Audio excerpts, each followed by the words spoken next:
मुख्यमंत्री और deputy CM ऐसा विलाप कर रहे हैं अतीक अहमद के मरने पर जैसे लगता है कि उनका कोई सगा रिश्तेदार की मौत हो गई हो। राज्यसभा सांसद सुशील मोदी ने एक बार फिर से जहरीली शराब से हुए मौत पर हमला बोला है।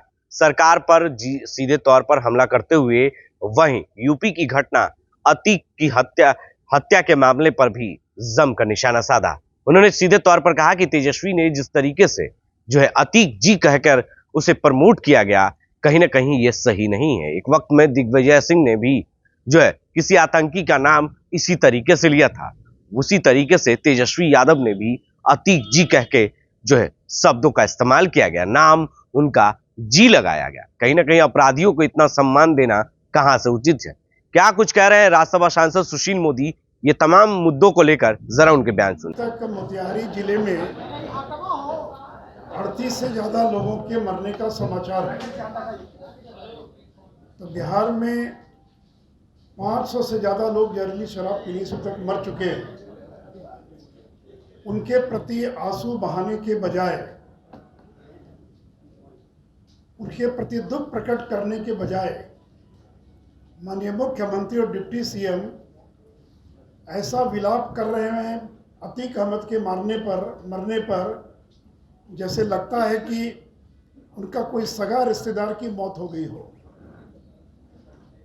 दिग्विजय सिंह ने कहा ओसामा जी और डिप्टी सीएम करें अतीक जी।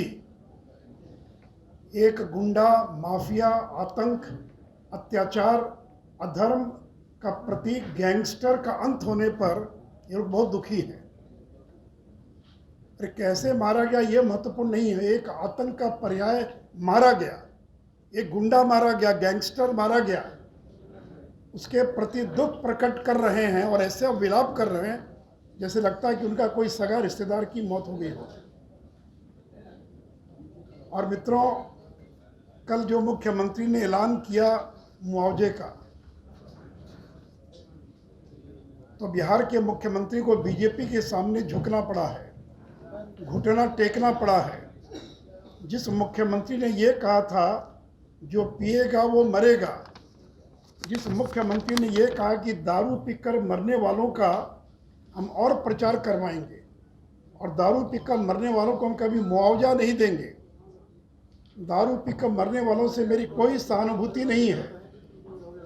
और एक बार उन्होंने 19 दिसंबर 2022 को कहा अवैध शराब से मारे गए लोगों के परिवारों के लिए मुआवजा मांगना उसी तरह है जैसे किसी बम बनाने और उसे लगाने वाले के लिए राहत मांगना। क्या राज्य सरकार उन लोगों को भी भुगतान करेगी जो बम लगाते हैं? ऐसा कभी नहीं होगा। तो मित्रों, जिस मुख्यमंत्री ने कभी आंसू नहीं बहाया, दुख नहीं बहाया, दुख प्रकट नहीं किया, वो मुख्यमंत्री अतीक अहमद के मारे जाने पर और दुख प्रकट कर रहे हैं। मित्रों, कल जो मुख्यमंत्री ने ऐलान किया है उसका पूरा श्रेय भारतीय जनता पार्टी को जाता है। सरकार ने कल ये स्वीकार किया कि अभी तक 199 लोगों की मौत हो चुकी है, जबकि भारतीय जनता पार्टी के अनुसार 500 से ज़्यादा लोगों की मौत जहरीली शराब पीने से हो चुकी है। सरकार का एक हमको डॉक्यूमेंट मिला है जिसमें 2019 और 20 में शून्य मृत्यु की बात कही जा रही कि कोई मौत नहीं हुई है। मित्रों, आपको मालूम है कि Bihar prohibition and excise act 2016, जो बिहार उत्पाद अधिनियम है 2016, उसकी धारा 42 में 4 लाख रुपए के मुआवजा का प्रावधान है। उस धारा 42 में यह भी प्रावधान है कि अगर जहरीली शराब पीने से कोई अगर गंभीर रूप से घायल हो जाता है या बीमार पड़ जाता है तो उसको 2 लाख रुपए तक की मदद की जाएगी, और सामान्य रूप से जो पीड़ित है उसको 20,000 रुपया का प्रावधान है। तो मरने पर 4 लाख, आंखों की रोशनी चली गई, गंभीर रूप से घायल हो गए, दिव्यांग हो गए, विकलांग हो गए तो 2 लाख, और सामान्य स्थिति में 20,000 रुपये का प्रावधान है। लेकिन बिहार सरकार ने अभी तक जिनकी आंखों की रोशनी चली गई, जो गंभीर रूप से बीमार हो गए, जिंदगी भर उनको इलाज कराना पड़ेगा, उनके लिए किसी प्रकार की घोषणा नहीं की गई है। और जो मुआवजे की प्रक्रिया है उसको इतना पेचीदा बना दिया गया है कि अगर पोस्टमार्टम रिपोर्ट नहीं है, अस्पताल में भर्ती कराए इसका प्रमाण नहीं है, शराब विक्रेता का नाम बताना पड़ेगा, तो ऐसी ऐसी शर्तें लगा दी गई है कि इसमें पोस्टमार्टम के अलावा अधिकांश लोगों को कोई सहायता नहीं मिल पाएगी। साथ ही साथ 2016 से जब से ये कानून बना तब से उसी साल मुआवजा मिलना चाहिए था 2016 से, जो 17 में मरे, 20 में मरे, लेकिन सरकार 3 साल, 4 साल, 5 साल विलंब से मुआवजा दे रही है। तो परिवार तो उजड़ गया, बर्बाद हो गया। तो सरकार को जिन लोगों को विलंब से मुआवजा दिया जा रहा है उनको ब्याज सहित मुआवजा मिलना चाहिए। यानी 2017 में जिसकी मौत हो गई उसको आज आप 5 साल के बाद 4 लाख दे रहे हैं। अगर तत्काल पैसा दे दिया होता तो उसका परिवार जो है बच जाता, उसका परिवार बच्चों की पढ़ाई करा पाता। तो इसीलिए वैसे लोगों को चूँकि आपने विलंब किया है देने में, कानूनी प्रावधान है, आप देकर कोई एहसान नहीं कर रहे हैं, क्योंकि एक्साइज एक्ट की धारा 42 में प्रावधान है। अगर प्रावधान नहीं होता तो 2016 में गोपालगंज के खजूरबन्नी में 19 लोग जो मरे उनको 4 लाख का मुआवजा क्यों दिया आपने? कैसे दिया मुआवजा? किस नियम के तहत मुआवजा दिया? अगर 2016 में 19 लोगों को मुआवजा मिल सकता है तो 17 में, 18 में, 19 में, 20 में, 21 में, 22 में बाद में मरने वालों को क्यों नहीं मिलेगा? और 17 वालों को 5 साल बाद दीजिएगा तो भी उसको 4 लाख की राशि मिलेगी। तो इसलिए मित्रों, विलंब से जिन लोगों को मुआवजा मिल रहा है या मिलेगा उनको 4 लाख रुपया पर ब्याज सहित उनको मुआवजा दिया जाए।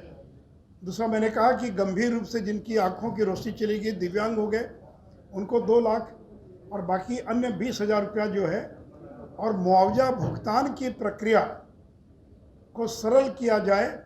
ये ठीक है, यहाँ तक तो शर्त ठीक है कि लिख कर देंगे कि मैं प्रचार करूँगा, मैं शराब नहीं पीऊँगा, लेकिन आप अगर ये शर्त लगा रहे हैं कि आप बताइए कि कहाँ से शराब आपको मिली, कहाँ से लेकर आए, या मरने वाला तो चला गया, कौन बताएगा?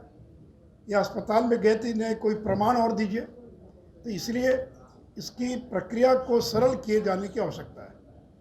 मित्रों, अभी तक जब से शराबबंदी लागू हुई है 5,17,000 लोग अभी तक गिरफ्तार किए जा चुके हैं।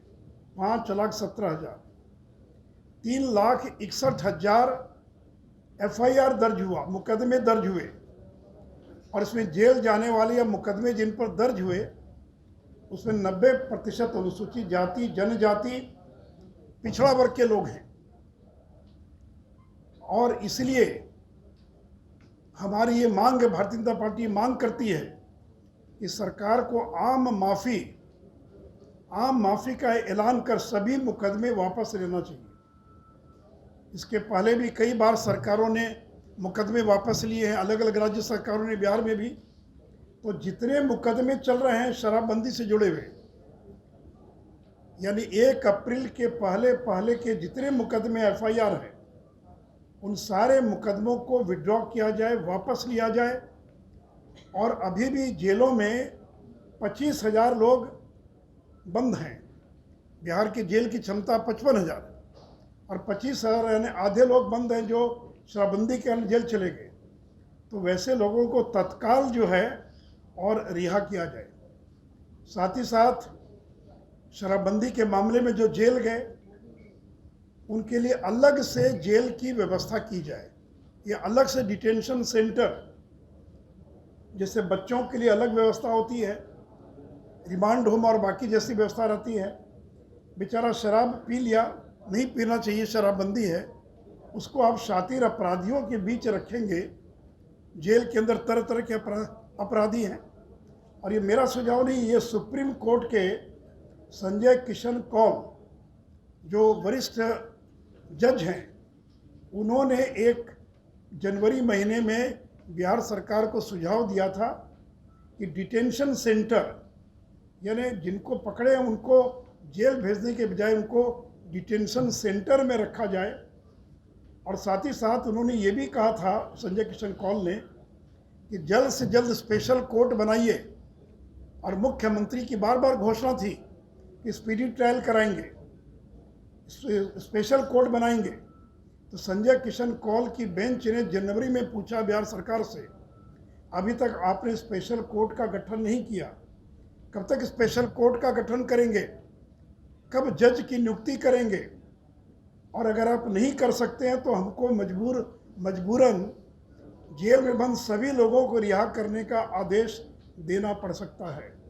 यह मेरा वक्तव्य नहीं, ये सुप्रीम कोर्ट के वरिष्ठ जो जज है संजय किशन कौल, ये उनका वक्तव्य है। तो आपने सुना किस तरीके से राज्यसभा सांसद जहरीली शराब को लेकर नीतीश कुमार पर जमकर निशाना साधा।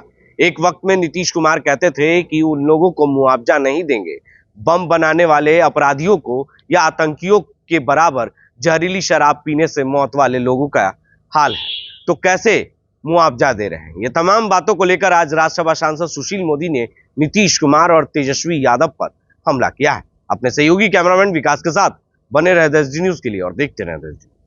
आशीर्वाद इजीकॉन ग्रुप, भरोसे का दूसरा नाम। हम सिर्फ घर नहीं, खुशियां भी बनाते हैं। आशीर्वाद रोज वैली, जिसमें है premium flats with all modern amenities. Patna में लेना चाहते हैं अपने सपनों का आशियाना, तो कीजिए हमारे इन नंबरों पर